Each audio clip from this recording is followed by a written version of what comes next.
Did you know?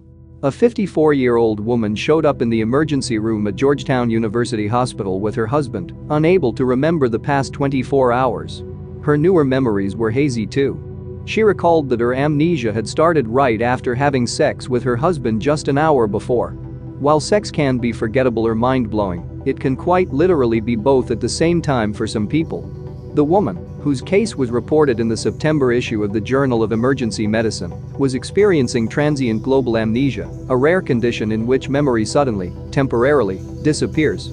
People with transient global amnesia suffer no side effects, and the memory problems usually reverse themselves in the span of a few hours. It's a rare condition, affecting only about 3 to 5 people per 100,000 each year. But what makes transient global amnesia so eerie is that researchers aren't sure what causes it, or why patients remain otherwise chatty and alert while missing large chunks of their memories. "We don't know very much about the cause," said Sebastian Amoroso, a neurologist at the Institute for Neurological Research in Buenos Aires, who was not involved in the 54-year-old woman's case. "It causes a lot of alarm, but this is not a stroke or an event that causes damage to the brain.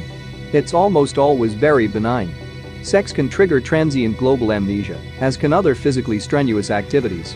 People in their 50s and 60s are the most likely to experience an episode, but strangely, most people with transient global amnesia have it only once.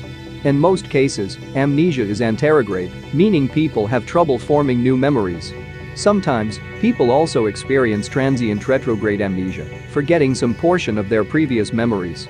In the case of the 54-year-old woman at the Washington, D.C. hospital, the last day was a fog, and she had been forgetful and confused since having sex. The closest thing to an explanation researchers have for this sex-triggered amnesia is that the problem may not begin in the brain but the neck. In a January 2010 study published in the journal Stroke, Amoroso and his colleagues conducted sonograms of the necks of 142 patients who'd experienced transient global amnesia within the last week.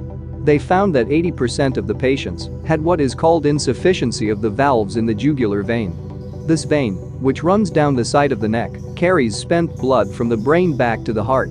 Valves in the veins prevent blood from flowing backward toward the head, but blood could seep back upward if the valves don't close sufficiently.